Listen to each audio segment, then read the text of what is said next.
Welcome to our channel Toor study classes. ਮੈਂ ਅੱਜ ਇਸ ਵੀਡੀਓ ਵਿੱਚ ਤੁਹਾਨੂੰ +2 ਕਲਾਸ ਦੇ ਪੋਲੀਟੀਕਲ ਸਾਇੰਸ ਦੇ ਸ਼ਾਂਤੀ ਗੈਸਿਸ ਪੇਪਰ ਦੇ ਵਿੱਚੋਂ ਜਿਹੜੇ ਨੇ ਪ੍ਰਸ਼ਨ ਕਰਵਾਉਂਗੀ, ਜਿਹੜੇ ਕਿ ਤੁਹਾਨੂੰ ਪਰਸੋਂ ਹੋਣ ਵਾਲੇ ਪੇਪਰ ਦੇ ਵਿੱਚ ਕੰਮ ਆਉਣਗੇ। ਇਹਨਾਂ ਦੇ ਵਿੱਚੋਂ ਕੋਈ ਵੀ ਪ੍ਰਸ਼ਨ ਆ ਸਕਦੇ ਨੇ।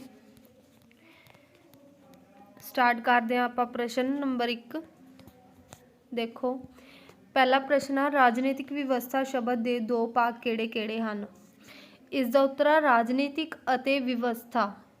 दो भाग ने राजनीतिक ते व्यवस्था। राजनीतिक व्यवस्था की विशेषता है उपर दसे सारे, मतलब व्यापकता, मनुखी संबंध, सही शक्ति की वरतों, ये सारे ही राजनीतिक व्यवस्था दियां विशेषतावां ने। अगला प्रश्न है ह्यूमन नेचर इन पॉलिटिक्स पुस्तक किसने लिखी। ये पुस्तक लिखी सी ग्राहम वालस ने।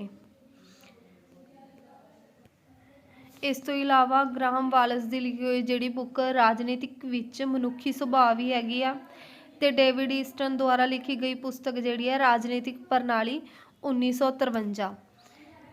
इस तो इलावा जॉन लॉक की बुक जिहड़ा कि इंग्लैंड का रहण वाला सी, शासन उत्ते दो निबंध, उदारवाद का जन्मदाता, व्यक्तिगत सुंदरता ते जोर। अगला हैगा आर्बर बैटले की बुक हैगी है शासन की प्रक्रिया। ये बुक्स ने। इस तो इलावा अगला प्रश्न है जदों कोई राजनीतिक प्रणाली निवेशां नूं निकासां विच बदलदी है तां किस वातावरण का प्रभाव पैंदा है। उत्तर देश के आंतरिक अते बाहरी वातावरण का। मतलब जदों निवेशां नूं निकासां विच बदलदी है उदों देश के आंतरिक ते बाहरी वातावरण, आंतरिक ते भी ते बाहरी वातावरण ते भी जिहड़ा है प्रभाव पैंदा। राजनीतिक प्रणाली का मुख्य काम की है। लोकां दी मंग संबंधी नतीजा लैना। लोकां दी मंग संबंधी नतीजा लैना। राजनीतिक व्यवस्था मानवी संबंधां का ओह दृढ़ मान है जिस विच वधेरे मात्रा विच शक्ति, शासन अते सत्ता शामिल हैं। यह कथन किसदा है। रॉबर्ट ए डाहल। रॉबर्ट ए डाहल ने यह कथन कहे। हेठ लिखियां विचों किहड़ा राजनीतिक व्यवस्था का औपचारिक ढांचा नहीं है। इसका उत्तर है राजनीतिक दल। मतलब विधान पालिका, कार्यपालिका ते न्यायपालिका राजनीतिक व्यवस्था का औपचारिक ढांचा हैगे ने, सिर्फ राजनीतिक दल नहीं है। अगला प्रश्न है राजनीतिक शब्द डैश का प्रतीक है।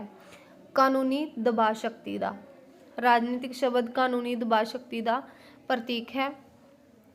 जदों असी करां दा भुगतान समय ते करदे हां ਤਾਂ ਅਸੀਂ राजनीतिक प्रणाली ਨੂੰ ਕਿਹੋ ਜਿਹੇ ਸਮਰਥਨ ਦੇ ਰਹੇ ਹੁੰਦੇ ਹਾਂ।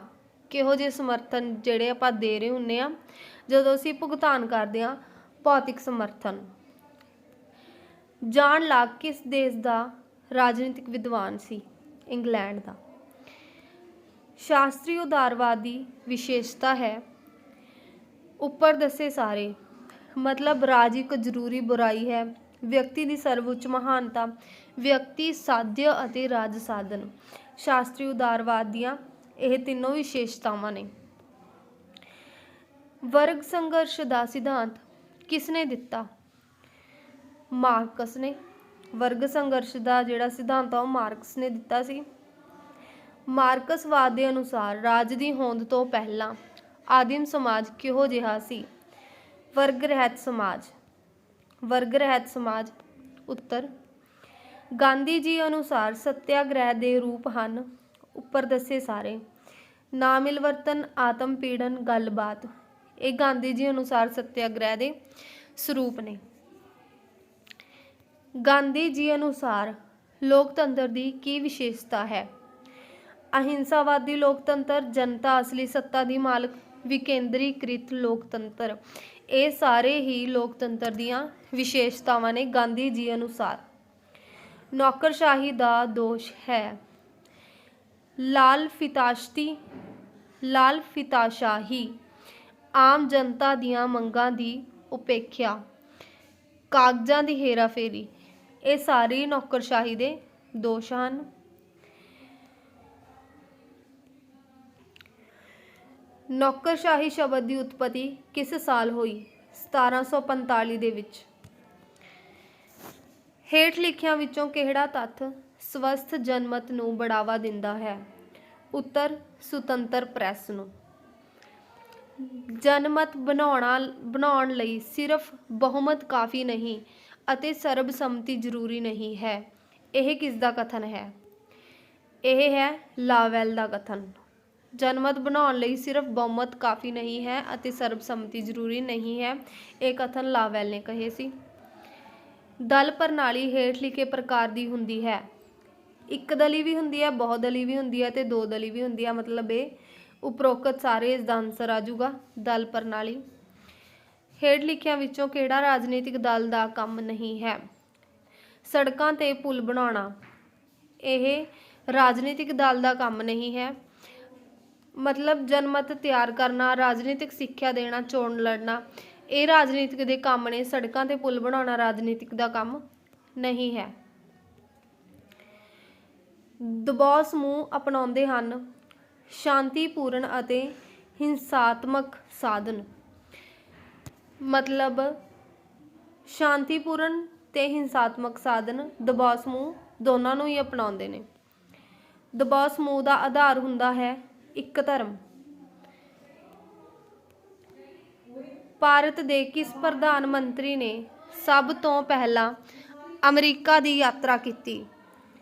ਉੱਤਰ ਪੰਡਿਤ ਜਵਾਹਰ ਲਾਲ ਨਹਿਰੂ।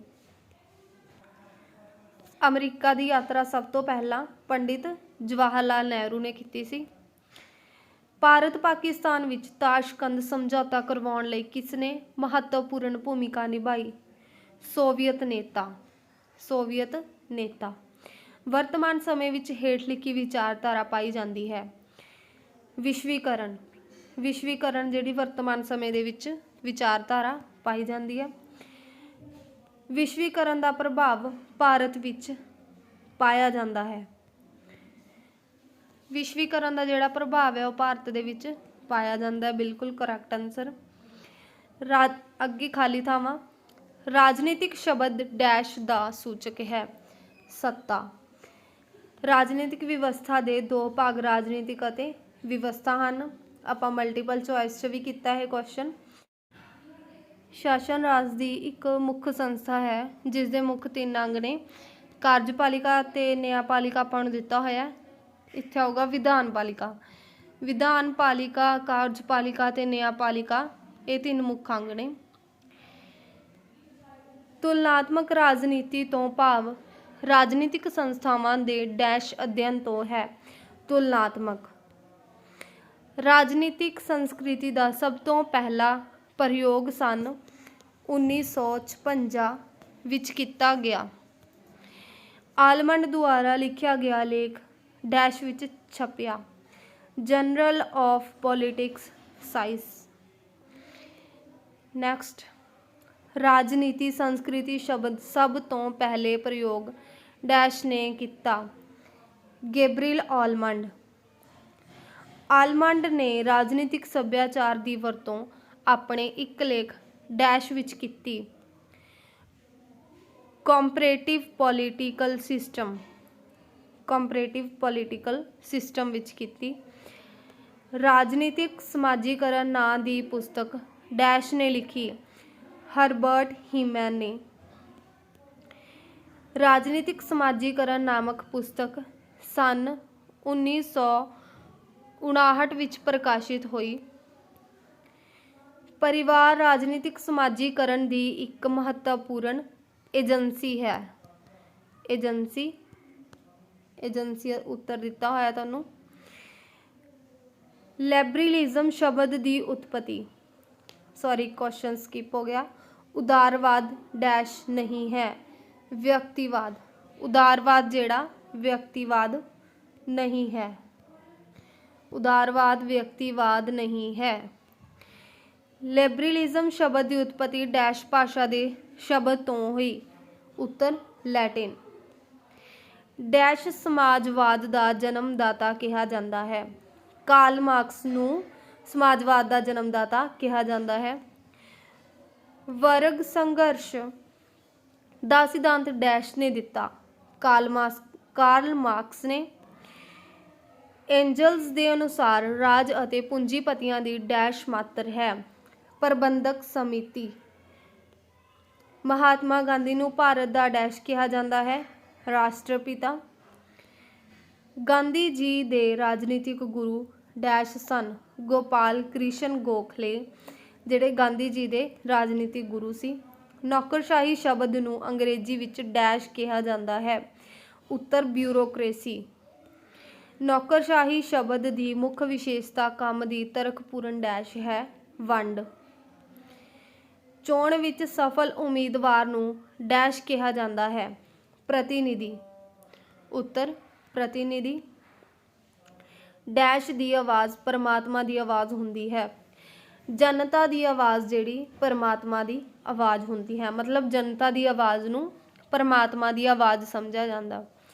ਡੈਸ਼ ਵਿੱਚ ਲੋਕਮਤ ਨੂੰ ਬੜਾਵਾ ਮਿਲਦਾ ਹੈ, ਲੋਕਤੰਤਰ ਵਿੱਚ ਲੋਕਮਤ ਨੂੰ ਬੜਾਵਾ ਮਿਲਦਾ।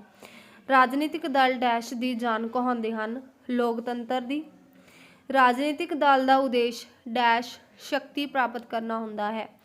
ਰਾਜਨੀਤਿਕ ਦਲ ਦਾ ਜਿਹੜਾ ਉਦੇਸ਼ ਆ ਉਹ ਰਾਜਨੀਤਿਕ ਸ਼ਕਤੀ ਨੂੰ ਪ੍ਰਾਪਤ ਕਰਨਾ ਹੁੰਦਾ। ਦਬਾਅ ਸਮੂਹਾਂ ਵਿੱਚ ਡੈਸ਼ ਦੀ ਕਮੀ ਹੁੰਦੀ ਹੈ, ਉੱਤਰਦਾਇਤਵ ਦੀ। ਦਬਾਅ ਸਮੂਹਾਂ ਵਿੱਚ ਉੱਤਰਦਾਇਤਵ ਦੀ ਕਮੀ ਹੁੰਦੀ ਹੈ। ਦਬਾਅ ਸਮੂਹਾਂ ਦਾ ਉਦੇਸ਼ ਡੈਸ਼ ਪ੍ਰਾਪਤ ਕਰਨਾ ਨਹੀਂ ਹੁੰਦਾ, ਰਾਜਨੀਤਿਕ ਸੱਤਾ। ਰਾਜਨੀਤਿਕ ਸੱਤਾ ਦਾ ਉਦੇਸ਼ ਮਤਲਬ ਰਾਜਨੀਤਿਕ ਸੱਤਾ ਨੂੰ ਪ੍ਰਾਪਤ ਕਰਨਾ ਜਿਹੜਾ ਦਬਾਅ ਸਮੂਹਾਂ ਦਾ ਉਦੇਸ਼ ਨਹੀਂ ਹੁੰਦਾ। ਭਾਰਤ ਵਿੱਚ ਡੈਸ਼ ਸ਼ਾਸਨ ਪ੍ਰਣਾਲੀ ਪਾਈ ਜਾਂਦੀ ਹੈ, ਸੰਸਦੀ। ਭਾਰਤ ਵਿੱਚ ਸੰਸਦੀ ਸ਼ਾਸਨ ਪ੍ਰਣਾਲੀ ਪਾਈ ਜਾਂਦੀ ਹੈ। ਭਾਰਤ ਵਿੱਚ ਹੁਣ ਤੱਕ 17 ਲੋਕ ਸਭਾ ਦੇ ਚੋਣ ਕਰਵਾਏ ਜਾ ਚੁੱਕੇ ਹਨ, ਲੋਕ ਸਭਾ ਦੇ 17। ਆਧੁਨਿਕ ਰਾਜ ਦਾ ਸਵਰੂਪ ਡੈਸ਼ ਹੈ, ਕਲਿਆਣਕਾਰੀ। ਭਾਰਤ ਵਿੱਚ ਡੈਸ਼ ਪ੍ਰਣਾਲੀ ਪਾਈ ਜਾਂਦੀ ਹੈ, ਬਹੁਦਲੀ। ਭਾਰਤ ਵਿੱਚ ਬਹੁਦਲੀ ਪ੍ਰਣਾਲੀ ਪਾਈ ਜਾਂਦੀ ਹੈ। ਕਾਂਗਰਸ ਪਾਰਟੀ ਦੀ ਸਥਾਪਨਾ ਸਨ 1885 ਵਿੱਚ ਹੋਈ। ਕਾਂਗਰਸ ਪਾਰਟੀ ਦੀ ਜਿਹੜੀ ਸਥਾਪਨਾ 1885 ਚ ਹੋਈ। ਚੋਣ ਵਿੱਚ ਸਫਲ ਉਮੀਦਵਾਰ ਨੂੰ ਡੈਸ਼ ਕਿਹਾ ਜਾਂਦਾ ਹੈ, ਪ੍ਰਤੀਨਿਧੀ। ਭਾਰਤ ਸਰਕਾਰ ਨੇ ਸੀਮਾਬੰਦੀ ਆਯੋਗ ਦੀ ਸਥਾਪਨਾ ਡੈਸ਼ ਵਿੱਚ ਕੀਤੀ, 1952। ਰਾਸ਼ਟਰੀ ਅਖੰਡਤਾ ਡੈਸ਼ ਤੇ ਨਿਰਭਰ ਕਰਦੀ ਹੈ, ਰਾਸ਼ਟਰੀ ਏਕੀਕਰਨ। ਜਿਹੜੀ ਰਾਸ਼ਟਰ ਦੀ ਅਖੰਡਤਾ ਉਹ ਰਾਸ਼ਟਰੀ ਏਕੀਕਰਨ ਤੇ ਨਿਰਭਰ ਹੁੰਦੀ ਆ। ਭਾਰਤੀ ਡੈਸ਼ ਦੀ ਮਹੱਤਵਪੂਰਨ ਵਿਸ਼ੇਸ਼ਤਾ ਗੁੱਟ ਨਿਰਪੇਖਤਾ ਹੈ। ਵਿਦੇਸ਼ ਨੀਤੀ ਦੀ ਜਿਹੜੀ ਮਹੱਤਵਪੂਰਨ ਵਿਸ਼ੇਸ਼ਤਾ ਗੁੱਟ ਨਿਰਪੇਖਤਾ ਹੈ। ਸੰਯੁਕਤ ਰਾਸ਼ਟਰ ਸੰਘ ਦੇ ਡੈਸ਼ ਅੰਗ ਹਨ, 6। ਡੈਸ਼ ਦੱਖਣ ਏਸ਼ੀਆ ਦਾ ਸਭ ਤੋਂ ਵੱਧ ਜਨਸੰਖਿਆ ਵਾਲਾ ਦੇਸ਼ ਹੈ, ਭਾਰਤ। ਸੋਵੀਅਤ ਸੰਘ ਦੇ ਵਿਘਟਨ ਦੇ ਸਮੇਂ ਡੈਸ਼ ਰਾਸ਼ਟਰਪਤੀ ਸਨ, ਮਿਖਾਇਲ ਗੋਰਬਾਚੇਵ। ਨਾਟੋ ਇੱਕ ਡੈਸ਼ ਸੰਗਠਨ ਹੈ, ਸੈਨਿਕ ਸੰਗਠਨ। ਨਾਟੋ ਜਿਹੜਾ ਇੱਕ ਸੈਨਿਕ ਸੰਗਠਨ ਹੈ। ਨੈਕਸਟ ਆਉਂਦਾ ਆਪਣਾ ਅੱਗੇ ਆਪਣੇ ਚੈਪਟਰਾਂ ਦੇ ਜਿਹੜੇ ਆਬਜੈਕਟਿਵ ਟਾਈਪ ਕੁਐਸਚਨ ਨੇ ਉਹ ਆਉਂਦੇ ਨੇ। ਪਹਿਲਾ ਹੈਗਾ ਰਾਜਨੀਤਿਕ ਪ੍ਰਣਾਲੀ ਦੇ ਵਿੱਚੋਂ ਪ੍ਰਸ਼ਨ। ਪਹਿਲਾ ਪ੍ਰਸ਼ਨ ਹੈਗਾ ਪ੍ਰਣਾਲੀ ਸ਼ਬਦ ਦਾ ਕੀ ਅਰਥ ਹੈ। ਪ੍ਰਣਾਲੀ ਵਿਵਸਥਾ ਸ਼ਬਦ ਦੀ ਵਰਤੋਂ ਅੰਤਰ ਕਿਰਿਆਵਾਂ ਦੇ ਸਮੂਹ ਦਾ ਇਸ਼ਾਰਾ ਕਰਨ ਲਈ ਕੀਤੀ ਜਾਂਦੀ ਹੈ, ਮਤਲਬ ਜਿਹੜੀਆਂ ਅੰਤਰ ਕਿਰਿਆਵਾਂ ਨੇ ਉਹਨਾਂ ਦੇ ਸਮੂਹ ਦਾ ਇਸ਼ਾਰਾ ਕਰਨ ਲਈ ਕੀਤੀ ਜਾਂਦੀ ਹੈ। ਰਾਜਨੀਤਿਕ ਪ੍ਰਣਾਲੀ ਦਾ ਅਰਥ ਸਪਸ਼ਟ ਕਰੋ। ਰਾਜਨੀਤਿਕ ਪ੍ਰਣਾਲੀ ਦਾ ਅਰਥ ਉਹਨਾਂ ਇੱਕ ਦੂਜੇ ਤੇ ਨਿਰਭਰ ਸੰਬੰਧਾਂ ਦੇ ਸਮੂਹ ਤੋਂ ਲਿਆ ਜਾਂਦਾ ਹੈ ਜਿਸ ਦੇ ਸੰਗਠਨ ਵਿੱਚ ਸੱਤਾ ਜਾਂ ਸ਼ਕਤੀ ਦਾ ਹੱਥ ਹੁੰਦਾ ਹੈ। ਅਗਲਾ ਪ੍ਰਸ਼ਨ ਰਾਜਨੀਤਿਕ ਪ੍ਰਣਾਲੀ ਦੀ ਕੋਈ ਇੱਕ ਪਰਿਭਾਸ਼ਾ ਲਿਖੋ। ਰਾਜਨੀਤਿਕ ਪ੍ਰਣਾਲੀ ਦੀਆਂ ਬਹੁਤ ਸਾਰੀਆਂ ਪਰਿਭਾਸ਼ਾਵਾਂ ਦਿੱਤੀਆਂ ਹੋਈਆਂ ਨੇ। ਰਾਬਰਟ ਏ ਡਾਹਲ ਦੇ ਅਨੁਸਾਰ ਦੇਖਦੇ ਹਾਂ ਆਪਾਂ ਕਿਹੜੀ ਪਰਿਭਾਸ਼ਾ। ਰਾਜਨੀਤਿਕ ਪ੍ਰਣਾਲੀ ਮਨੁੱਖੀ ਸੰਬੰਧਾਂ ਦਾ ਉਹ ਸਥਾਈ ਨਮੂਨਾ ਹੈ ਜਿਸ ਵਿੱਚ ਕਾਫੀ ਮਾਤਰਾ ਵਿੱਚ ਸ਼ਕਤੀ, ਸ਼ਾਸਨ ਜਾਂ ਸੱਤਾ ਸ਼ਾਮਿਲ ਹੈ। ਮਤਲਬ ਰਾਬਰਟ ਏ ਡਾਹਲ ਨੇ ਕਿਹਾ ਕਿ ਰਾਜਨੀਤਿਕ ਪ੍ਰਣਾਲੀ ਵਿੱਚ ਉਹ ਸਥਾਈ ਨਮੂਨਾ ਹੈ ਵੀ ਜਿਹਦੇ ਵਿੱਚ ਕਾਫੀ ਮਾਤਰਾ ਦੇ ਵਿੱਚ ਸ਼ਕਤੀ, ਸ਼ਾਸਨ ਜਾਂ ਸੱਤਾ ਜਿਹੜਾ ਸ਼ਾਮਲ ਹੈ। ਰਾਜਨੀਤਿਕ ਪ੍ਰਣਾਲੀ ਦਾ ਕੋਈ ਇੱਕ ਨਿਵੇਸ਼ ਕਾਰਜ ਲਿਖੋ। ਰਾਜਨੀਤਿਕ ਸਮਾਜੀਕਰਨ ਅਤੇ ਪ੍ਰਵੇਸ਼ ਜਾਂ ਭਰਤੀ। ਰਾਜਨੀਤਿਕ ਪ੍ਰਣਾਲੀ ਦਾ ਇੱਕ ਨਿਕਾਸ ਕਾਰਨ, ਨਿਯਮ ਨਿਰਮਾਣ ਕਾਰਜ। ਹਿੱਤ ਸਮੂਹੀਕਰਨ ਕੀ ਹੁੰਦਾ ਹੈ? ਵੱਖ-ਵੱਖ ਹਿੱਤਾਂ ਨੂੰ ਇਕੱਠਾ ਕਰਨ ਦੀ ਪ੍ਰਕਿਰਿਆ ਨੂੰ ਹਿੱਤ ਸਮੂਹੀਕਰਨ ਕਿਹਾ ਜਾਂਦਾ। ਰਾਜਨੀਤਿਕ ਸੰਚਾਰ ਤੋਂ ਕੀ ਭਾਵ ਹੈ? ਰਾਜਨੀਤਿਕ ਸੰਚਾਰ ਦਾ ਅਰਥ ਰਾਜਨੀਤਿਕ ਸੂਚਨਾਵਾਂ ਦੀ ਅਦਲਾ ਬਦਲੀ ਹੈ। ਮਤਲਬ ਰਾਜਨੀਤਿਕ ਸੂਚਨਾਵਾਂ ਦੀ ਜਿਹੜੀ ਅਦਲਾ ਬਦਲੀ ਹੈ ਉਹਨੂੰ ਰਾਜਨੀਤਿਕ ਸੰਚਾਰ ਕਿਹਾ ਜਾਂਦਾ। ਰਾਜਨੀਤਿਕ ਭਰਤੀ ਤੋਂ ਤੁਸੀਂ ਕੀ ਸਮਝਦੇ ਹੋ? ਰਾਜਨੀਤਿਕ ਭਰਤੀ ਤੋਂ ਭਾਵ ਉਸ ਕੰਮ ਤੋਂ ਹੈ ਜਿਸ ਦੇ ਮਾਧਿਅਮ ਨਾਲ ਰਾਜਨੀਤਿਕ ਵਿਵਸਥਾ ਦੀਆਂ ਭੂਮਿਕਾਵਾਂ ਦੀ ਪੂਰਤੀ ਕੀਤੀ ਜਾਂਦੀ ਹੈ। ਰਾਜਨੀਤਿਕ ਵਿਵਸਥਾਵਾਂ ਦੀਆਂ ਭੂਮਿਕਾਵਾਂ ਦੀ ਰਾਜਨੀਤਿਕ ਵਿਵਸਥਾ ਦੀਆਂ ਜਿਹੜੀਆਂ ਭੂਮਿਕਾਵਾਂ ਨੇ ਉਹਨਾਂ ਦੀ ਪੂਰਤੀ ਕੀਤੀ ਜਾਂਦੀ ਹੈ, ਉਸ ਨੂੰ ਰਾਜਨੀਤਿਕ ਭਰਤੀ ਕਿਹਾ ਜਾਂਦਾ ਹੈ। ਰਾਜਨੀਤਿਕ ਪ੍ਰਣਾਲੀ ਦੀਆਂ ਸੀਮਾਵਾਂ। ਰਾਜਨੀਤਿਕ ਵਿਵਸਥਾ ਦੀਆਂ ਕੁਝ ਸੀਮਾਵਾਂ ਹੁੰਦੀਆਂ ਹਨ ਜਿਹੜੀਆਂ ਉਸ ਨੂੰ ਹੋਰ ਵਿਵਸਥਾਵਾਂ ਤੋਂ ਨਿਖੇੜਦੀਆਂ ਹਨ। ਰਾਜਨੀਤਿਕ ਪ੍ਰਣਾਲੀ ਦੀਆਂ ਸੀਮਾਵਾਂ ਕੀ ਹਨ ਇਹਨਾਂ ਨੇ ਪੁੱਛਿਆ ਸੀ। ਰਾਜਨੀਤਿਕ ਵਿਵਸਥਾ ਦੀਆਂ ਕੁਝ ਸੀਮਾਵਾਂ ਹੁੰਦੀਆਂ ਹਨ ਵੀ ਮਤਲਬ ਜਿਹੜੀਆਂ ਉਸ ਨੂੰ ਹੋਰ ਵਿਵਸਥਾਵਾਂ ਤੋਂ ਨਿਖੇੜਦੀਆਂ ਹਨ, ਮਤਲਬ ਉਸ ਨੂੰ ਵੱਖਰੀ ਪਹਿਚਾਣ ਦਿੰਦੀਆਂ ਹਨ। ਰਾਜਨੀਤਿਕ ਵਿਵਸਥਾਵਾਂ ਦਾ ਵਾਤਾਵਰਣ ਕਿਸ ਨੂੰ ਕਹਿੰਦੇ ਹਨ? ਡੇਵਿਡ ਈਸਟਨ ਦੇ ਅਨੁਸਾਰ ਹਰ ਰਾਜਨੀਤਿਕ ਪ੍ਰਣਾਲੀ ਇੱਕ ਵਾਤਾਵਰਣ ਵਿੱਚ ਕੰਮ ਕਰਦੀ ਹੈ ਅਤੇ ਅਹੁਦੇ ਤੇ ਵਾਤਾਵਰਣ ਦਾ ਪ੍ਰਭਾਵ ਵੀ ਪੈਂਦਾ ਹੈ। ਵਾਤਾਵਰਣ ਤੋਂ ਭਾਵ ਹੈ ਉਹ ਹਾਲਤਾਂ ਜਿਹੜੀਆਂ ਉਸ ਨੂੰ ਚਾਰ ਚੁਫੇਰਿਓਂ ਘੇਰਦੀਆਂ ਹਨ। ਮਤਲਬ ਰਾਜਨੀਤਿਕ ਜਿਹੜੀ ਵਿਵਸਥਾ ਉਹ ਇੱਕ ਵਾਤਾਵਰਣ ਦੇ ਵਿੱਚ ਕੰਮ ਕਰਦੀ ਹੈ। ਵਾਤਾਵਰਣ ਹੋ ਗਿਆ ਮਤਲਬ ਜਿਹੜੀਆਂ ਉਸ ਨੂੰ ਹਾਲਾਤ ਉਹ ਹੁੰਦੇ ਨੇ ਵੀ ਮਤਲਬ ਵਾਤਾਵਰਣ ਦੇ ਜਿਹੜੇ ਉਸ ਨੂੰ ਚਾਰੇ ਪਾਸਿਆਂ ਤੋਂ ਘੇਰਦੇ ਨੇ। ਅਗਲਾ ਪ੍ਰਸ਼ਨ, ਰਾਜਨੀਤਿਕ ਪ੍ਰਣਾਲੀ ਅਤੇ ਰਾਜ ਵਿੱਚ ਕੋਈ ਇੱਕ ਅੰਤਰ ਲਿਖੋ। ਰਾਜ ਦੇ 4 ਜ਼ਰੂਰੀ ਤੱਤ ਹਨ ਜਦਕਿ ਰਾਜਨੀਤਿਕ ਪ੍ਰਣਾਲੀ ਦੇ ਅਨੇਕ ਤੱਤ ਹਨ।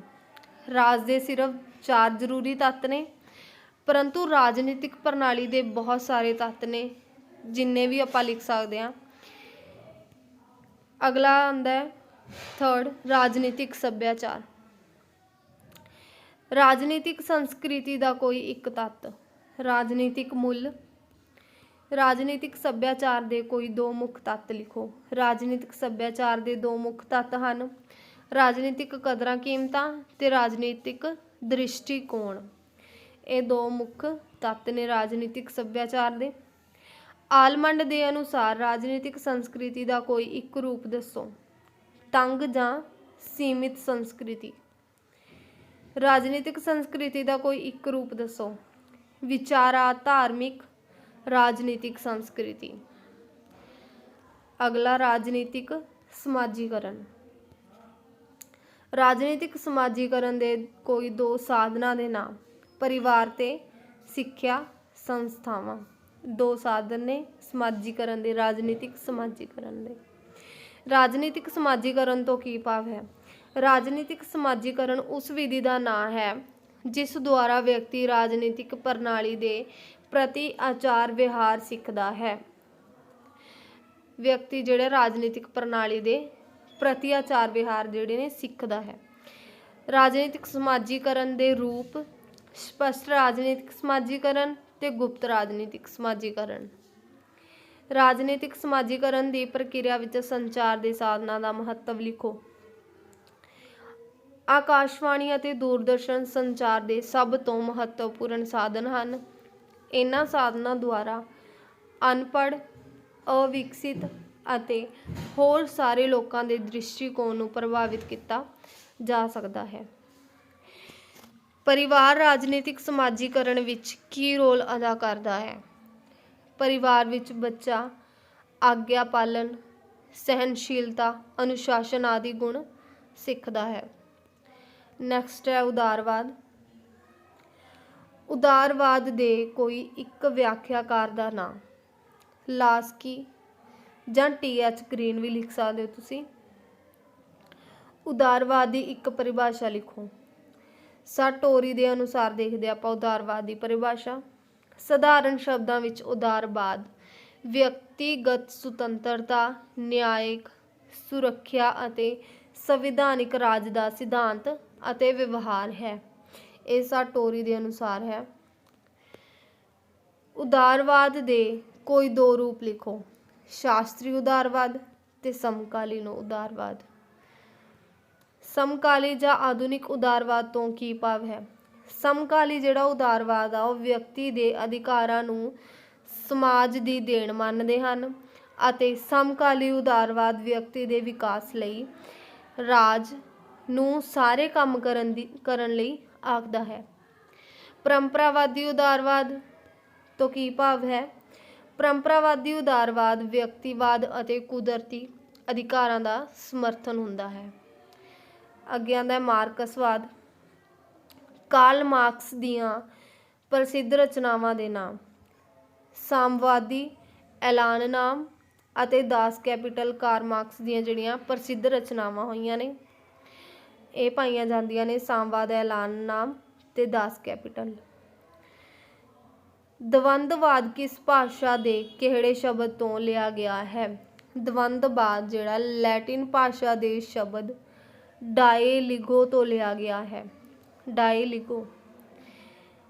ਮਾਰਕਸਵਾਦ ਦੀ ਇੱਕ ਆਲੋਚਨਾ ਲਿਖੋ। ਮਾਰਕਸਵਾਦ ਰਾਜ ਨੂੰ ਖਤਮ ਕਰਨ ਦੇ ਪੱਖ ਵਿੱਚ ਹੈ, ਪਰੰਤੂ ਇਹ ਸੰਭਵ ਨਹੀਂ ਹੈ। ਰਾਜ ਦਾ ਮਤਲਬ ਖਤਮ ਹੋਣਾ ਅਸੰਭਵ ਮੰਨਿਆ ਜਾਂਦਾ ਹੈ। ਸਮਾਜਵਾਦ ਦੇ ਜਨਮਦਾਤਾ ਕੌਣ ਸਨ? ਕਾਰਲ ਮਾਰਕਸ ਨੂੰ ਸਮਾਜਵਾਦ ਦਾ ਜਨਮਦਾਤਾ ਜਿਹੜਾ ਮੰਨਿਆ ਜਾਂਦਾ ਹੈ। ਨੈਕਸਟ ਆਉਂਦਾ ਹੈ ਮਹਾਤਮਾ ਗਾਂਧੀ ਦੇ ਰਾਜਨੀਤਿਕ ਵਿਚਾਰ। ਸੱਤਿਆਗ੍ਰਹਿ ਦੀ ਕੋਈ ਇੱਕ ਵਿਧੀ ਲਿਖੋ। ਅਸਹਿਯੋਗ ਜਾਂ ਸਿਵਲ ਨਾਫਰਮਾਨੀ। ਗਾਂਧੀ ਜੀ ਕਿਸ ਵਿਦਵਾਨ ਨੂੰ ਆਪਣਾ ਰਾਜਨੀਤਿਕ ਗੁਰੂ ਮੰਨਦੇ ਸਨ? ਗਾਂਧੀ ਜੀ ਗੋਪਾਲ ਕ੍ਰਿਸ਼ਨ ਗੋਖਲੇ ਨੂੰ ਆਪਣਾ ਰਾਜਨੀਤਿਕ ਗੁਰੂ ਮੰਨਦੇ ਸਨ। ਗੋਪਾਲ ਕ੍ਰਿਸ਼ਨ ਗੋਖਲੇ ਨੂੰ। ਮਹਾਤਮਾ ਗਾਂਧੀ ਜੀ ਦੁਆਰਾ ਸੱਤਿਆਗ੍ਰਹਿ ਲਈ ਦੱਸੀਆਂ ਗਈਆਂ ਕੋਈ ਦੋ ਵਿਧੀਆਂ ਦੱਸੋ। ਨਾਮਿਲਵਰਤਨ ਤੇ ਧਰਨਾ ਦੇਣਾ। ਇਹ ਦੋ ਵਿਧੀਆਂ ਦੱਸੀਆਂ ਨੇ ਮਹਾਤਮਾ ਗਾਂਧੀ ਜੀ ਨੇ ਸੱਤਿਆਗ੍ਰਹਿ ਲਈ। ਗਾਂਧੀ ਜੀ ਅਨੁਸਾਰ ਸੱਤਿਆਗ੍ਰਹਿ ਦੀਆਂ ਕੋਈ ਦੋ ਵਿਸ਼ੇਸ਼ਤਾਵਾਂ। ਨੈਤਿਕ ਸ਼ਕਤੀ ਸੱਤਿਆਗ੍ਰਹਿ ਦਾ ਆਧਾਰ ਹੈ। ਦੂਜੀ ਵਿਸ਼ੇਸ਼ਤਾ ਸਮਾਜਿਕ ਭਲਾਈ ਸੱਤਿਆਗ੍ਰਹਿ ਦਾ ਉਦੇਸ਼ ਹੈ। ਮਤਲਬ ਸਮਾਜ ਦੀ ਭਲਾਈ ਕਰਨਾ ਤੇ ਨੈਤਿਕ ਸ਼ਕਤੀਆਂ ਇਹ ਦੋਨੋਂ ਵਿਸ਼ੇਸ਼ਤਾਵਾਂ ਨੇ ਸੱਤਿਆਗ੍ਰਹਿ ਦੀਆਂ। ਗਾਂਧੀ ਜੀ ਦੇ ਜੀਵਨ ਤੇ ਪ੍ਰਭਾਵ ਪਾਉਣ ਵਾਲੇ ਦੋ ਧਾਰਮਿਕ ਗ੍ਰੰਥਾਂ ਦੇ ਨਾਂ। ਗੀਤਾ ਤੇ ਬਾਈਬਲ।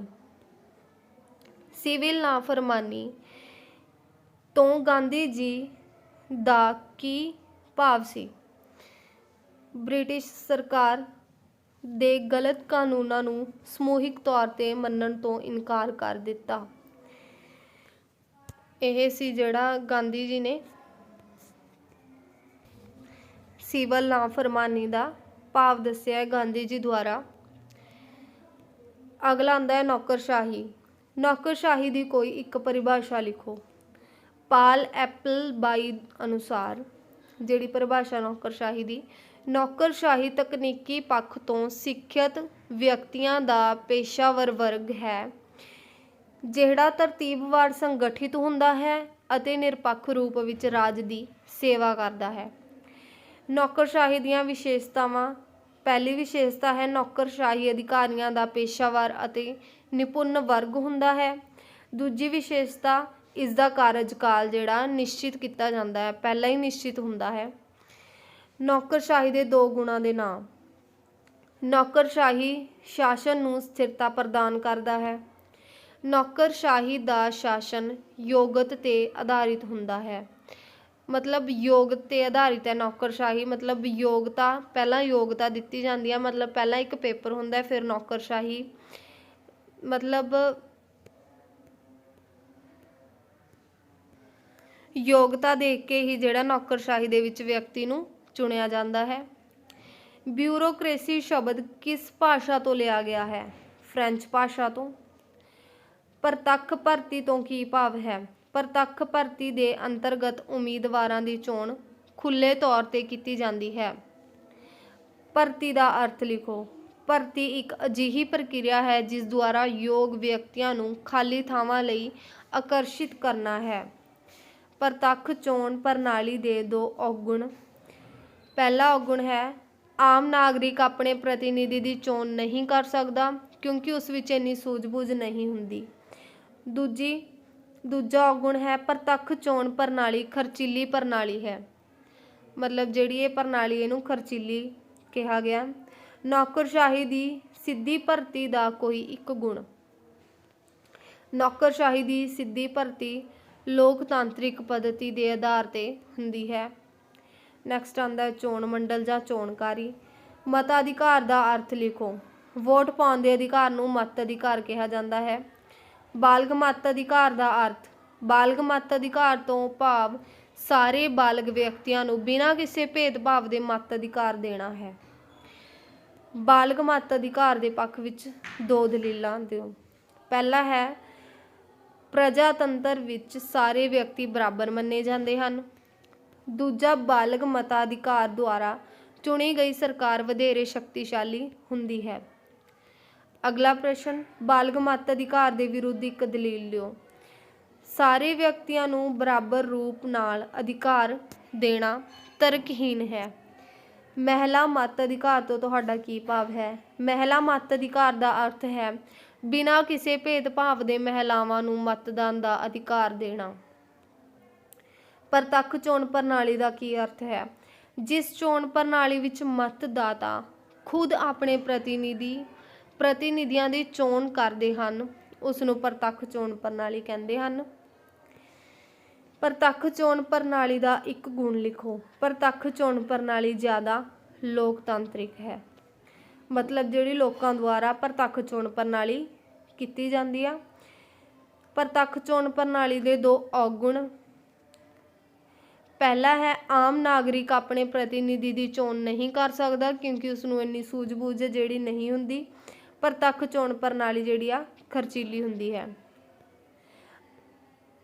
ਅਪ੍ਰਤੱਖ ਚੋਣ ਪ੍ਰਣਾਲੀ ਦਾ ਕੀ ਅਰਥ ਹੈ?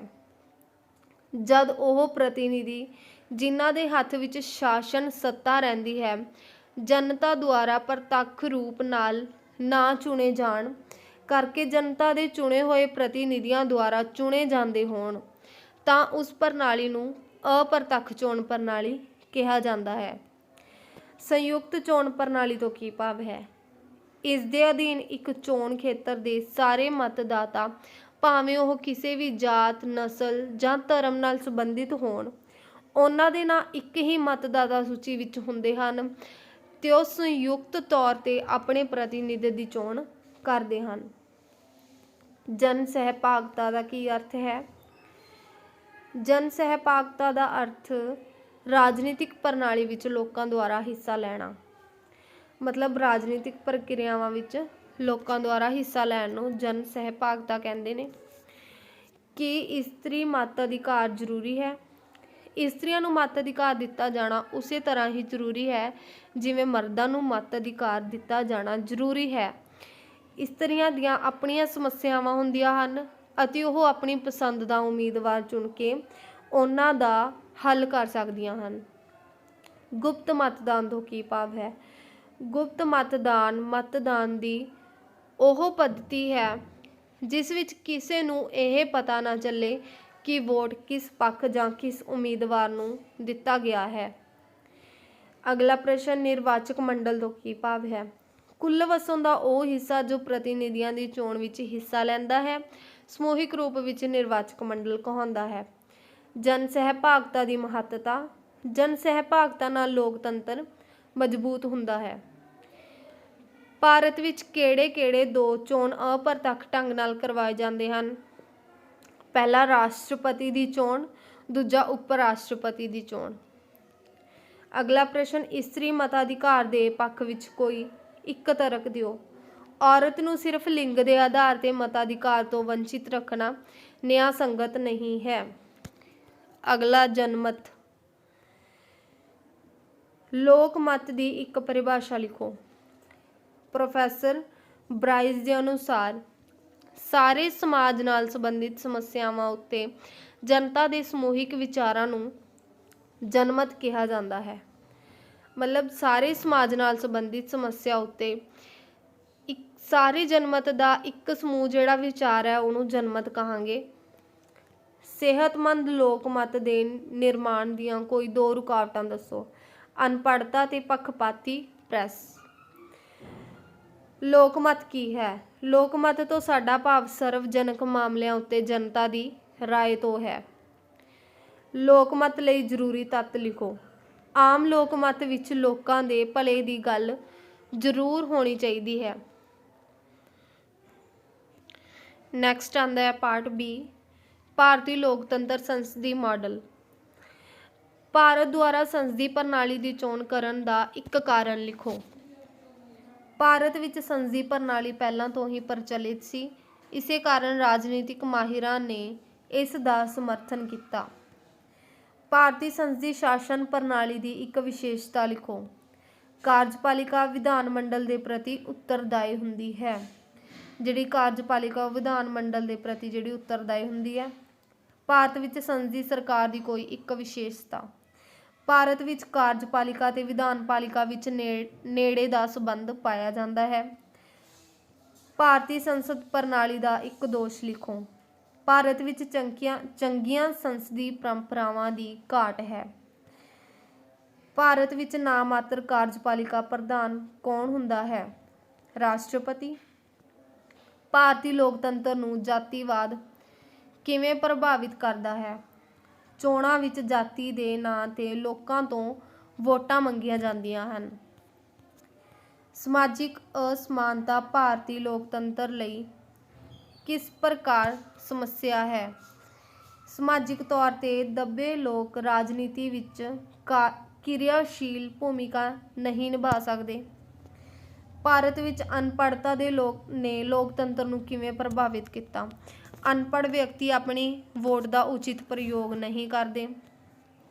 ਆਰਥਿਕ ਅਸਮਾਨਤਾ ਦਾ ਭਾਰਤੀ ਲੋਕਤੰਤਰ ਤੇ ਕੀ ਪ੍ਰਭਾਵ ਪੈਂਦਾ ਹੈ? ਰਾਜਨੀਤਿਕ ਸ਼ਕਤੀ ਪੂੰਜੀਪਤੀਆਂ ਦੇ ਹੱਥਾਂ ਵਿੱਚ ਕੇਂਦਰਿਤ ਹੋ ਕੇ ਰਹਿ ਗਈ ਹੈ। ਅਗਲਾ ਪ੍ਰਸ਼ਨ, ਭਾਰਤ ਵਿੱਚ ਅਨਪੜ੍ਹਤਾ ਦੇ ਮੁੱਖ ਕਾਰਨ ਕੀ ਹਨ? ਵਧਦੀ ਹੋਈ ਜਨਸੰਖਿਆ ਤੇ ਗਰੀਬੀ। ਭਾਰਤ ਵਿੱਚ ਬੇਰੁਜ਼ਗਾਰੀ ਨੇ ਲੋਕਤੰਤਰ ਨੂੰ ਕਿਵੇਂ ਪ੍ਰਭਾਵਿਤ ਕੀਤਾ ਹੈ? ਬੇਕਾਰ ਵਿਅਕਤੀ ਨੂੰ ਆਪਣੇ ਅਧਿਕਾਰਾਂ ਅਤੇ ਕਰਤੱਵਾਂ ਦੇ ਪਾਲਣ ਦੀ ਕੋਈ ਪਰਵਾਹ ਨਹੀਂ ਹੁੰਦੀ ਅਤੇ ਉਹ ਆਪਣੀ ਵੋਟ ਵੀ ਵੇਚ ਦਿੰਦਾ ਹੈ। ਜਾਤੀ ਹਿੰਸਾ ਦਾ ਕੀ ਅਰਥ ਹੈ? ਅੰਤਰਜਾਤੀ ਹਿੰਸਾ ਨੂੰ ਜਾਤੀ ਹਿੰਸਾ ਕਿਹਾ ਜਾਂਦਾ ਹੈ। ਸੰਸਦੀ ਸ਼ਾਸਨ ਪ੍ਰਣਾਲੀ ਵਿੱਚ ਮੰਤਰੀ ਮੰਡਲ ਨੂੰ ਕੌਣ ਭੰਗ ਕਰ ਸਕਦਾ ਹੈ? ਪ੍ਰਧਾਨ ਮੰਤਰੀ ਦੀ ਸਲਾਹ ਤੇ ਰਾਸ਼ਟਰਪਤੀ ਭੰਗ ਕਰ ਸਕਦਾ ਹੈ। ਭਾਰਤ ਵਿੱਚ ਹੁਣ ਤੱਕ 16 ਲੋਕ ਸਭਾ ਦੀਆਂ ਚੋਣਾਂ ਕਰਵਾਈਆਂ ਜਾ ਚੁੱਕੀਆਂ ਹਨ। ਲੋਕ ਸਭਾ ਦੀਆਂ 16। ਅਗਲਾ ਪ੍ਰਸ਼ਨ, ਸੰਵਿਧਾਨ ਦੇ 86ਵੇਂ ਸੰਸ਼ੋਧਨ ਦੁਆਰਾ ਅਨੁਛੇਦ 21A ਮੁਫਤ ਅਤੇ ਜ਼ਰੂਰੀ ਸਿੱਖਿਆ ਦਾ ਪ੍ਰਬੰਧ ਕਰਦੀ ਹੈ। ਬਿਲਕੁਲ ਸਹੀ ਹੈ। 86ਵੇਂ ਸੋਧ ਅਨੁਸਾਰ ਅਨੁਛੇਦ 21A ਦੇ ਵਿੱਚ ਮੁਫਤ ਤੇ ਜ਼ਰੂਰੀ ਸਿੱਖਿਆ। ਅਗਲਾ ਆਉਂਦਾ ਹੈ ਸਥਾਨਿਕ ਪੱਧਰ ਜਾਂ ਲੋਕਤੰਤਰ। ਪੰਚਾਇਤ ਰਾਜ ਕੀ ਹੈ? ਪੰਚਾਇਤ ਰਾਜ ਉਸ ਵਿਵਸਥਾ ਨੂੰ ਕਹਿੰਦੇ ਹਨ ਜਿਸ ਦੇ ਦੁਆਰਾ ਪਿੰਡਾਂ ਦੇ ਲੋਕਾਂ ਨੂੰ ਆਪਣੇ ਪਿੰਡਾਂ ਦਾ ਪ੍ਰਸ਼ਾਸਨ ਅਤੇ ਵਿਕਾਸ ਖੁਦ ਆਪਣੀ ਇੱਛਾ ਤੇ ਜ਼ਰੂਰਤ ਅਨੁਸਾਰ ਕਰਨ ਦਾ ਅਧਿਕਾਰ ਦਿੱਤਾ ਹੈ। ਪੰਚਾਇਤ ਸਮਿਤੀ ਦਾ ਕਾਰਜਕਾਰੀ ਅਧਿਕਾਰੀ ਕੌਣ ਹੁੰਦਾ ਹੈ? ਬਲਾਕ ਵਿਕਾਸ ਅਤੇ ਪੰਚਾਇਤ ਅਧਿਕਾਰੀ ਪੰਚਾਇਤ ਸਮਿਤੀ ਦਾ ਕਾਰਜਕਾਰੀ ਅਧਿਕਾਰੀ ਹੁੰਦਾ ਹੈ। ਗ੍ਰਾਮ ਪੰਚਾਇਤ ਦੇ ਸਰਪੰਚ ਦੀ ਚੋਣ ਕੌਣ ਕਰਦਾ ਹੈ? ਗ੍ਰਾਮ ਪੰਚਾਇਤ ਦੇ ਸਰਪੰਚ ਦੀ ਚੋਣ ਗ੍ਰਾਮ ਸਭਾ ਦੁਆਰਾ ਕੀਤੀ ਜਾਂਦੀ ਹੈ। ਨਗਰ ਪਾਲਿਕਾ ਦੀ ਚੋਣ ਕਿੰਨੇ ਸਮੇਂ ਲਈ ਹੁੰਦੀ ਹੈ?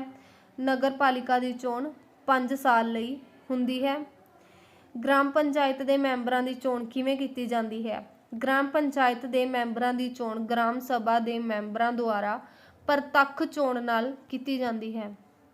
ਪੰਚਾਇਤ ਰਾਜ ਦੇ ਅਧੀਨ ਪੰਜਾਬ ਪੰਚਾਇਤੀ ਰਾਜ ਦੀ ਸਭ ਤੋਂ ਉੱਪਰਲੀ ਅਤੇ ਨਿਚਲੀ ਸੰਸਥਾ ਦਾ ਨਾਂ ਲਿਖੋ। ਸਭ ਤੋਂ ਉੱਪਰਲੀ ਸੰਸਥਾ ਜ਼ਿਲ੍ਹਾ ਪ੍ਰੀਸ਼ਦ ਤੇ ਨਿਚਲੀ ਸੰਸਥਾ ਗ੍ਰਾਮ ਸਭਾ। ਨੈਕਸਟ, ਭਾਰਤੀ ਦਲ ਪ੍ਰਣਾਲੀ ਦਾ ਸਰੂਪ।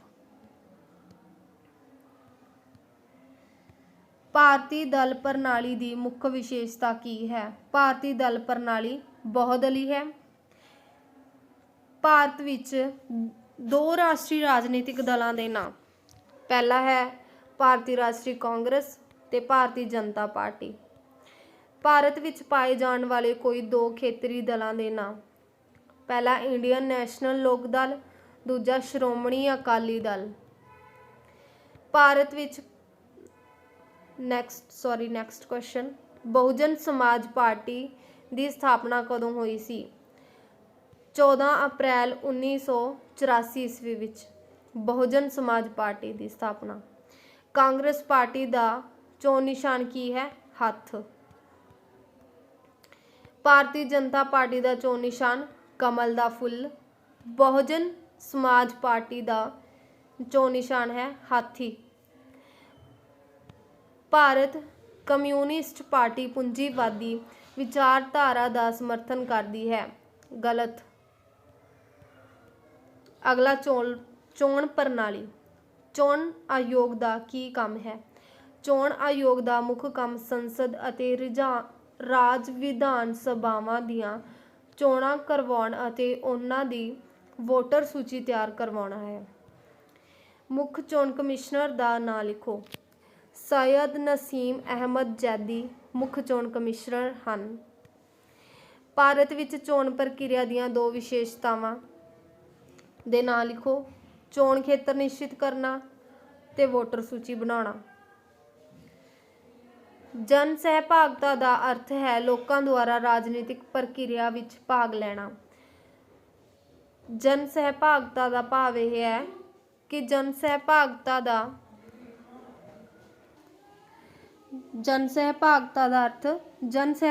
ਦਾ ਅਰਥ ਲੋਕਾਂ ਦੁਆਰਾ ਰਾਜਨੀਤਿਕ ਪ੍ਰਕਿਰਿਆ ਵਿੱਚ ਭਾਗ ਲੈਣਾ ਹੈ। ਮਤਦਾਨ ਵਿਵਹਾਰ ਨੂੰ ਪ੍ਰਭਾਵਿਤ ਕਰਨ ਵਾਲੇ ਤੱਤ, ਜਾਤੀ ਤੇ ਧਰਮ। ਅਗਲਾ ਪ੍ਰਸ਼ਨ, ਭਾਰਤ ਵਿੱਚ ਮਤਦਾਨ ਵਿਵਹਾਰ ਦਾ ਆਧਾਰ ਕੀ ਹੈ? ਵੋਟ ਕੌਣ ਪਾ ਸਕਦਾ ਹੈ? ਭਾਰਤ ਵਿੱਚ ਸਾਰਵਭੌਮਿਕ ਮਤਾਧਿਕਾਰ ਦਾ ਸਿਧਾਂਤ ਹੈ। ਭਾਰਤ ਵਿੱਚ 18 ਸਾਲ ਦਾ ਨਾਗਰਿਕ ਵੋਟ ਪਾ ਸਕਦਾ ਹੈ। ਭਾਰਤ ਵਿੱਚ ਕਿਹੜੇ ਦੋ ਚੋਣ ਪ੍ਰਤੱਖ ਢੰਗ ਨਾਲ ਕਰਵਾਏ ਜਾਂਦੇ ਹਨ? ਲੋਕ ਸਭਾ ਦੀਆਂ ਚੋਣਾਂ ਤੇ ਵਿਧਾਨ ਸਭਾ ਦੀਆਂ ਚੋਣਾਂ। ਚੋਣ ਵਿੱਚ ਸਫਲ ਉਮੀਦਵਾਰ ਨੂੰ ਡੈਸ਼ ਕਿਹਾ ਜਾਂਦਾ ਹੈ? ਪ੍ਰਤੀਨਿਧੀ। ਅੱਗੇ 17 ਚੈਪਟਰ ਰਾਸ਼ਟਰੀ ਏਕੀਕਰਨ। ਰਾਸ਼ਟਰੀ ਏਕੀਕਰਨ ਦਾ ਕੀ ਅਰਥ ਹੈ? ਤਾਂ ਇੱਕ ਹੀ ਦੇਸ਼ ਦੇ ਵਿੱਚ ਰਹਿਣ ਵਾਲੇ ਭਿੰਨ ਸੰਸਕ੍ਰਿਤੀਆਂ ਦੇ ਲੋਕਾਂ ਵਿੱਚ ਇੱਕ ਹੀ ਰਾਸ਼ਟਰ ਨਾਲ ਸੰਬੰਧਿਤ ਹੋਣ ਦੀ ਭਾਵਨਾ ਵਿਕਸਿਤ ਕਰਨਾ ਰਾਸ਼ਟਰੀ ਏਕੀਕਰਨ ਦਾ ਵਾਸਤਵਿਕ ਅਰਥ ਹੈ। ਤੇ ਰਾਸ਼ਟਰੀ ਏਕੀਕਰਨ ਦੀ ਪਰਿਭਾਸ਼ਾ। ਭਾਰਤ ਵਿੱਚ ਰਾਸ਼ਟਰੀ ਏਕੀਕਰਨ ਦੇ ਦੋ ਪੱਖ ਕਿਹੜੇ ਨੇ? ਰਾਜਨੀਤਿਕ ਤੇ ਸਮਾਜਿਕ ਪੱਖ। ਅੱਗੇ ਰਾਸ਼ਟਰੀ ਏਕੀਕਰਨ ਦਾ ਆਰਥਿਕ ਪੱਖ ਕੀ ਹੈ? ਕਿ ਭਾਰਤ ਦੇ ਵੱਖ-ਵੱਖ ਖੇਤਰਾਂ ਦਾ ਅਸੰਤੁਲਿਤ ਵਿਕਾਸ ਨਾ ਹੋਵੇ, ਸਗੋਂ ਸਾਰੇ ਖੇਤਰਾਂ ਦਾ ਉਚਿਤ ਤੇ ਸੰਤੁਲਿਤ ਵਿਕਾਸ ਹੋਵੇ। ਰਾਸ਼ਟਰੀ ਏਕੀਕਰਨ ਦਾ ਸਮਾਜਿਕ ਪੱਖ। ਸਮਾਜਿਕ ਪੱਖ ਦਾ ਪ੍ਰਤੱਖ ਸੰਬੰਧ ਭਾਰਤੀ ਸਮਾਜ ਦੇ ਵਿੱਚ ਸਦੀਆਂ ਤੋਂ ਚੱਲੀ ਆ ਰਹੀ ਜਾਤੀ ਪ੍ਰਥਾ ਤੋਂ ਹੈ। ਜਦ ਜਾਤੀ ਦੇ ਆਧਾਰ 'ਤੇ ਮਨੁੱਖ ਦੇ ਨਾਲ ਪੱਖਪਾਤ ਕੀਤਾ ਜਾਵੇ ਤਾਂ ਅਜਿਹੀ ਸਥਿਤੀ ਰਾਸ਼ਟਰੀ ਏਕੀਕਰਨ ਦੇ ਸਮਾਜਿਕ ਪੱਖ ਦਾ ਪ੍ਰਤੀਕ ਹੁੰਦੀ ਹੈ। ਤੇ ਅੱਗੇ ਰਾਸ਼ਟਰੀ ਏਕੀਕਰਨ ਦੇ ਰਸਤੇ ਵਿੱਚ ਆਉਣ ਵਾਲੇ ਦੋ ਰੁਕਾਵਟਾਂ, ਸੰਪਰਦਾਇਕਤਾ, ਜਾਤੀਵਾਦ। ਭਾਰਤ ਵਿੱਚ ਰਾਸ਼ਟਰੀ ਏਕੀਕਰਨ ਦੇ ਵਿਕਾਸ ਲਈ ਕੋਈ ਸੁਝਾਅ? ਗਰੀਬੀ ਤੇ ਬੇਰੁਜ਼ਗਾਰੀ ਨੂੰ ਦੂਰ ਕਰਨਾ। ਤੇ ਰਾਸ਼ਟਰੀ ਏਕੀਕਰਨ ਪਰਿਸ਼ਦ ਕੀ ਹੈ? ਰਾਸ਼ਟਰੀ ਏਕੀਕਰਨ ਪਰਿਸ਼ਦ ਇੱਕ ਅਜਿਹੀ ਸੰਸਥਾ ਜਿਸ ਦਾ ਉਦੇਸ਼ ਭਾਰਤ ਵਿੱਚ ਰਾਸ਼ਟਰੀ ਏਕੀਕਰਨ ਦੇ ਵਿਕਾਸ ਲਈ ਯਤਨ ਕਰਨਾ। ਧਰਤੀ ਦੇ ਪੁੱਤਰਾਂ ਦੇ ਸਿਧਾਂਤ ਤੋਂ ਕੀ ਭਾਵ ਆ? ਧਰਤੀ ਦੇ ਪੁੱਤਰਾਂ ਦੇ ਸਿਧਾਂਤ ਤੋਂ ਭਾਵ ਆਪਣੇ ਰਾਜ ਦੇ ਲੋਕਾਂ ਨੂੰ ਰੁਜ਼ਗਾਰ ਦੇ ਮੌਕਿਆਂ ਵਿੱਚ ਪਹਿਲ ਦੇਣਾ। ਮਾਓਵਾਦੀ ਹਿੰਸਾ ਨੇ ਰਾਸ਼ਟਰੀ ਏਕੀਕਰਨ ਨੂੰ ਕਿਵੇਂ ਪ੍ਰਭਾਵਿਤ ਕੀਤਾ? ਤਾਂ ਮਾਓਵਾਦੀ ਆਪਣੀ ਹਿੰਸਾਤਮਕ ਗਤੀਆਂ ਨਾਲ ਰਾਸ਼ਟਰੀ ਏਕਤਾ ਤੇ ਅਖੰਡਤਾ ਨੂੰ ਖਤਰਾ ਪੈਦਾ ਕਰਦੇ ਨੇ। ਇਨਸਾਨੀ ਬਰਾਦਰੀ ਤਾਂ ਅਬਦੁਲ ਗਫਾਰ ਖਾਨ। ਰਾਸ਼ਟਰੀ ਏਕੀਕਰਨ ਪਰਿਸ਼ਦ 1961 ਦੇ ਵਿੱਚ। ਤੇ ਭਾਰਤੀ ਵਿਦੇਸ਼ ਨੀਤੀ ਦੀ ਮੁੱਢਲੇ ਸਿਧਾਂਤ ਨੇ ਗੁੱਟਨਲੇਤਾ ਪੰਚਸ਼ੀਲ। ਪੰਚਸ਼ੀਲ ਦੇ ਦੋ ਸਿਧਾਂਤ, ਇੱਕ ਦੂਸਰੇ ਦੀ ਖੇਤਰੀ ਅਖੰਡਤਾ ਤੇ ਪ੍ਰਭੂਸੱਤਾ ਦਾ ਆਪਸੀ ਸਨਮਾਨ, ਇੱਕ ਰਾਸ਼ਟਰ ਨੂੰ ਦੂਸਰੇ ਰਾਸ਼ਟਰ 'ਤੇ ਹਮਲਾ ਨਹੀਂ ਕਰਨਾ ਚਾਹੀਦਾ। ਅੱਗੇ ਭਾਰਤ ਦੀ ਆਪਣੇ ਗੁਆਂਢੀ ਦੇਸ਼ਾਂ ਦੇ ਪ੍ਰਤੀ ਕੀ ਨੀਤੀ ਆ? ਮਿੱਤਰਤਾ ਤੇ ਸਹਿਯੋਗ ਦੀ ਨੀਤੀ ਬਣਾਈ ਆ। ਪੰਚਸ਼ੀਲ ਹੋਵੇਗੀ 1954। ਭਾਰਤ ਤੇ ਚੀਨ ਦੇ ਵਿਚਕਾਰ ਸਮਝੌਤਾ ਹੋਇਆ ਸੀ ਤੇ ਤਿੱਬਤ ਨੂੰ ਲੈ ਕੇ। ਅੱਗੇ ਸੰਯੁਕਤ ਰਾਸ਼ਟਰ ਸੰਘ ਦੇ ਦੋ ਅੰਗ, ਮਹਾਸਭਾ ਸੁਰੱਖਿਆ ਪਰਿਸ਼ਦ। ਸੰਯੁਕਤ ਰਾਸ਼ਟਰ ਦੀ ਇੱਕ ਮਹੱਤਵਪੂਰਨ ਏਜੰਸੀ, ਅੰਤਰਰਾਸ਼ਟਰੀ ਮਜ਼ਦੂਰ ਸੰਗਠਨ। ਸੰਯੁਕਤ ਰਾਸ਼ਟਰ ਦੀ ਸਥਾਪਨਾ ਕਦੋਂ ਹੁੰਦੀ ਹੈ? 24 ਅਕਤੂਬਰ 1945 ਨੂੰ। ਤੇ ਸੰਯੁਕਤ ਰਾਸ਼ਟਰ ਦੇ ਵਿੱਚ ਕੰਮ ਕਰ ਚੁੱਕੇ ਕਿਸੇ ਇੱਕ ਭਾਰਤੀ ਦਾ ਨਾਂ ਤਾਂ ਸ਼੍ਰੀਮਤੀ ਵਿਜੇ ਲక్ష్ਮੀ ਪੰਡਿਤ। ਤੇ ਸੰਯੁਕਤ ਰਾਸ਼ਟਰ ਦੇ ਮਹਾਸਚਿਵ ਦਾ ਨਾਂ ਕੀ ਹੈ? ਸ਼੍ਰੀ ਬਾਨ ਕੀ ਮੂਨ। ਠੀਕ ਹੈ, ਮਹਾਸਚਿਵ ਅੱਗੇ ਹੈ ਮਨੁੱਖੀ ਅਧਿਕਾਰ ਦਿਵਸ 10 ਦਸੰਬਰ ਨੂੰ।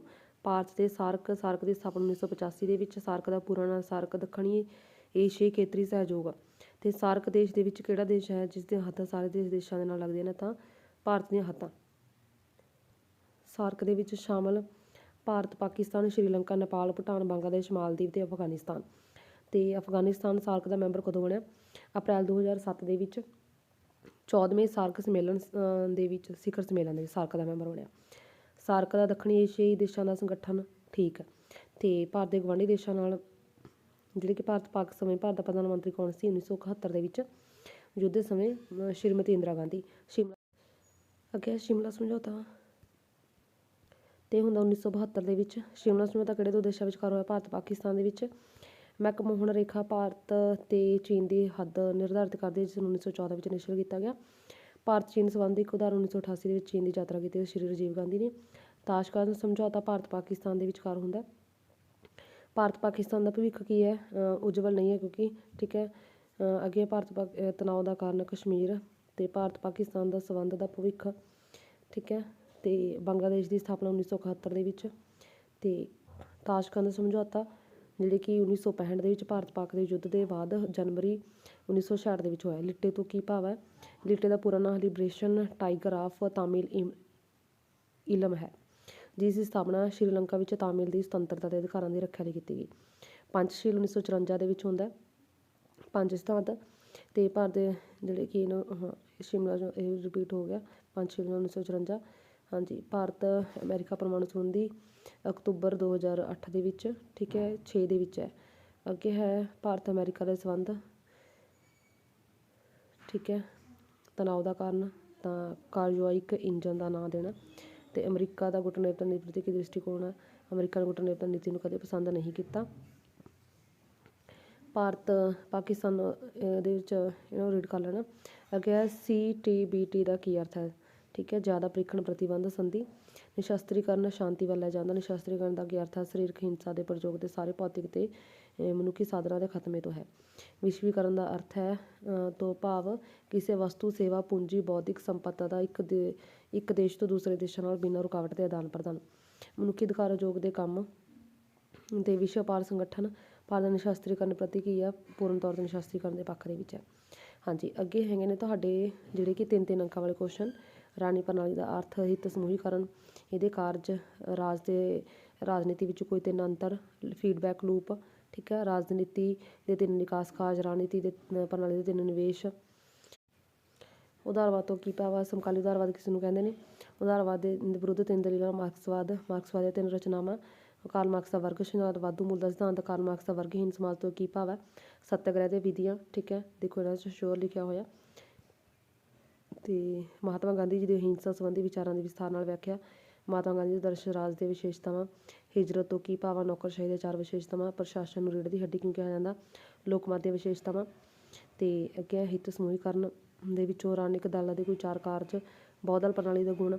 ਲੋਕਤੰਤਰ ਵਿੱਚ ਵਿਰੋਧੀ ਦਲ ਦੀ ਕੀ ਭੂਮਿਕਾ? ਦਬਾਓ ਸਮੂਹ ਦੀ ਪਰਿਭਾਸ਼ਾ, ਇਹਦੀਆਂ ਵਿਸ਼ੇਸ਼ਤਾਵਾਂ। ਦਬਾਓ ਸਮੂਹ ਤੇ ਰਾਜਨੀਤਿਕ ਦਲਾਂ ਵਿੱਚ ਅੰਤਰ। ਲੌਬਿੰਗ ਤੋਂ ਕੀ ਭਾਵ ਹੈ? ਤੇ ਸਟੂਡੈਂਟਸ ਆਪਾਂ ਨੇ ਸਾਰੇ ਕੁਐਸਚਨਾਂ ਦੇ ਆਨਸਰ ਕਰ ਚੁੱਕੇ ਹਾਂ, ਤੁਸੀਂ ਵੀਡੀਓਜ਼ ਨੂੰ ਵਾਚ ਕਰ ਸਕਦੇ ਹੋ। ਸੰਸਦੀ ਸਰਕਾਰ ਸਮੂਹਿਕ ਜ਼ਿੰਮੇਵਾਰੀ ਤੋਂ ਕੀ ਭਾਵ ਹੈ? ਰਾਜਨੀਤਿਕ ਰੂਪਤਾ। ਗ੍ਰਾਮ ਪੰਚਾਇਤ ਦਾ ਸਭਾਪਤੀ ਕੌਣ ਹੁੰਦਾ? 3 ਕਾਰਜ। ਮੇਅਰ ਕੌਣ ਹੁੰਦਾ ਹੈ? ਕਾਰਪੋਰੇਸ਼ਨ ਦੀ ਭੂਮਿਕਾ। ਛਾਉਣੀ ਬੋਰਡ ਪੰਚਾਇਤੀ ਰਾਜ ਦੇ ਉਦੇਸ਼। ਤੇ ਭਾਰਤੀ ਜਨਤਾ ਪਾਰਟੀ ਦੀਆਂ ਨੀਤੀਆਂ। ਕਿਉਂ ਕਿਹਾ ਜਾਂਦਾ ਕਿ ਰਾਜਨੀਤਿਕ ਦਲਾਂ ਵਿੱਚ ਅੰਦਰੂਨੀ ਲੋਕਤੰਤਰ ਦੀ ਘਾਟ ਹੈ? ਆਮ ਆਦਮੀ ਪਾਰਟੀ ਦੇ ਕੰਮ। ਬਾਲਗ ਮਤ ਅਧਿਕਾਰ। ਪ੍ਰਤੱਖ ਚੋਣ ਪ੍ਰਣਾਲੀ, ਅਪ੍ਰਤੱਖ ਚੋਣ ਪ੍ਰਣਾਲੀ। ਤੇ ਅੱਗੇ ਹੈਗਾ ਮਤਦਾਨ ਵਿਵਹਾਰ, ਚੋਣ ਆਯੋਗ ਦੇ ਕਾਰਜ। ਰਾਸ਼ਟਰੀ ਏਕੀਕਰਨ। ਰਾਸ਼ਟਰੀ ਏਕੀਕਰਨ ਦੇ ਮਾਰਗ ਵਿੱਚ 3 ਰੁਕਾਵਟਾਂ। ਇਨਸਾਨੀ ਬਰਾਦਰੀ। ਰਾਸ਼ਟਰੀ ਏਕੀਕਰਨ ਪ੍ਰੀਸ਼ਦ। ਅਣੁਕੁਟਨ ਲੇਪਤ। ਵਿਦੇਸ਼ ਨੀਤੀ। ਪਰਮਾਣੂ ਨੀਤੀ। ਭਾਰਤ ਦੀ ਪਰਮਾਣੂ ਨੀਤੀ। ਸੰਯੁਕਤ ਰਾਸ਼ਟਰ ਸੰਘ। ਸੰਯੁਕਤ ਰਾਸ਼ਟਰ ਸੰਘ ਦੀਆਂ 4 ਏਜੰਸੀਆਂ। ਸਾਰਕ ਦੇ ਉਦੇਸ਼। ਸਾਰਕ ਦੀ ਮਹੱਤਤਾ। ਕਸ਼ਮੀਰ ਦੀ ਸਮੱਸਿਆ। ਭਾਰਤ ਅਮਰੀਕਾ ਪਰਮਾਣੂ ਸੰਬੰਧੀ। ਨਿਸ਼ਸਤਰੀਕਰਨ ਦੀ ਜ਼ਰੂਰਤ। 4 ਦਲੀਲਾਂ। ਵਿਸ਼ਵੀਕਰਨ। ਨਵੇਂ ਅੰਤਰਰਾਸ਼ਟਰੀ ਆਰਥਿਕ ਪ੍ਰਬੰਧ। ਰਾਸ਼ਟਰੀ ਮਨੁੱਖੀ ਅਧਿਕਾਰ ਆਯੋਗ। ਤੇ ਹਾਂਜੀ। ਅੱਗੇ ਹੈਗੇ ਨੇ ਕੋਈ 3 ਕੁਐਸਚਨ ਕਰਨੇ ਨੇ ਜਿਹੜੇ ਲੌਂਗ ਹੋਣਗੇ। ਰਾਜਨੀਤਿਕ ਪ੍ਰਣਾਲੀ ਦੀ ਪਰਿਭਾਸ਼ਾ, ਦੀਆਂ ਵਿਸ਼ੇਸ਼ਤਾਵਾਂ। ਰਾਜਨੀਤਿਕ ਪ੍ਰਣਾਲੀ ਵਿੱਚ ਅੰਤਰ। ਉਦਾਰਵਾਦ ਤੇ ਸਮਕਾਲੀ ਉਦਾਰਵਾਦ ਦੀਆਂ 4 ਵਿਸ਼ੇਸ਼ਤਾਵਾਂ। ਮਾਰਕਸਵਾਦ ਤੋਂ ਕੀ ਭਾਵ ਹੈ? ਇਹਦੇ ਸਿਧਾਂਤ। ਮਹਾਤਮਾ ਗਾਂਧੀ ਜੀ ਦੇ ਰਾਜਨੀਤਿਕ ਵਿਚਾਰਾਂ ਦੇ ਵਿਸਥਾਰ ਸਾਹਿਤ ਵਿਆਖਿਆ। ਗਾਂਧੀ ਜੀ ਦੇ ਆਦਰਸ਼ ਰਾਜ ਦੀਆਂ ਵਿਸ਼ੇਸ਼ਤਾਵਾਂ। ਤੇ ਨੌਕਰਸ਼ਾਹੀ ਦੀਆਂ ਵਿਸ਼ੇਸ਼ਤਾਵਾਂ। ਕੰਮ। ਰਾਜਨੀਤਿਕ ਦਲਾਂ ਦੀ ਪਰਿਭਾਸ਼ਾ। ਲੋਕਤੰਤਰ ਵਿੱਚ ਰਾਜਨੀਤਿਕ ਦਲਾਂ ਦੇ 4 ਕੰਮ ਜਾਂ ਵਿਸ਼ੇਸ਼ਤਾਵਾਂ। ਵਿਰੋਧੀ ਦਲ ਦੀ ਭੂਮਿਕਾ। ਦਬਾਅ ਸਮੂਹ ਦੀ ਵਿਸ਼ੇਸ਼ਤਾਵਾਂ। ਦਬਾਅ ਸਮੂਹ ਦੀ ਕਾਰਜ ਵਿਧੀ। ਸੰਸਦੀ ਸ਼ਾਸਨ ਪ੍ਰਣਾਲੀ ਸਰਕਾਰ ਦੀਆਂ ਵਿਸ਼ੇਸ਼ਤਾਵਾਂ। ਭਾਰਤੀ ਲੋਕਤੰਤਰ ਦੀ ਸਫਲਤਾ ਲਈ ਜ਼ਰੂਰੀ ਸ਼ਰਤਾਂ, ਨਗਰ ਨਿਗਮ ਦੇ ਸੰਗਠਨ ਦੇ ਕੰਮਾਂ ਦਾ ਵਿਵੇਚਨ, ਭਾਰਤੀ ਦਲ ਪ੍ਰਣਾਲੀ ਦੇ ਵਿਸ਼ੇ ਵਿਸ਼ੇਸ਼ਤਾਵਾਂ, ਭਾਰਤੀ ਜਨਤਾ ਪਾਰਟੀ ਦੇ ਪ੍ਰੋਗਰਾਮ, ਸ਼੍ਰੋਮਣੀ ਅਕਾਲੀ ਦਲ ਦੀਆਂ ਨੀਤੀਆਂ ਪ੍ਰਦਰਸ਼ਨ, ਆਮ ਆਦਮੀ ਪਾਰਟੀ ਦੀਆਂ ਨੀਤੀਆਂ, ਬਾਲਗ ਮਤ ਅਧਿਕਾਰ, ਠੀਕ ਹੈ, ਭਾਰਤੀ ਚੋਣ ਆਯੋਗ ਦੇ 6 ਕਾਰਜ, ਭਾਰਤੀ ਚੋਣ ਪ੍ਰਣਾਲੀ ਦੀਆਂ ਵਿਸ਼ੇਸ਼ਤਾਵਾਂ, ਰਾਸ਼ਟਰੀ ਏਕੀਕਰਨ ਪ੍ਰੀਸ਼ਦ, ਠੀਕ ਹੈ, ਵਿਦੇਸ਼ ਨੀਤੀ ਨੂੰ ਨਿਰਧਾਰਿਤ ਕਰਨ ਵਾਲੇ ਤੱਤ, ਵਿਦੇਸ਼ ਨੀਤੀ ਦਾ ਪ੍ਰਭਾਵ, ਵਿਦੇਸ਼ ਨੀਤੀ ਦੀਆਂ ਵਿਸ਼ੇਸ਼ਤਾਵਾਂ, ਸਾਰਕ ਦੀ ਸਥਾਪਨਾ ਦੇ ਉਦੇਸ਼, ਭਾਰਤ ਅਮਰੀਕਾ ਦੇ ਸੰਬੰਧਾਂ ਦੀ ਚਰਚਾ, ਤੇ ਭਾਰਤ ਵਿੱਚ ਮਨੁੱਖੀ ਅਧਿਕਾਰਾਂ ਦੀ ਸੁਰੱਖਿਆ ਸੰਬੰਧੀ ਉਠਾਏ ਗਏ ਕਦਮ, ਵਿਸ਼ਵੀਕਰਨ ਤੋਂ ਕੀ ਭਾਵ ਹੈ, ਇਹਦੀ ਕਿਉਂ ਅਪਣਾਇਆ ਗਿਆ, ਤੇ ਹਾਂਜੀ ਅੱਗੇ ਸਰੋਤ ਆਧਾਰਿਤ ਪ੍ਰਸ਼ਨ ਹੋਣਗੇ। ਸੋ ਇਹ ਸੀ ਤੁਹਾਡਾ ਜਿਹੜੇ ਕਿ ਸ਼ਾਂਤੀ ਟੈਸਟ ਪੇਪਰ। ਥੈਂਕਸ।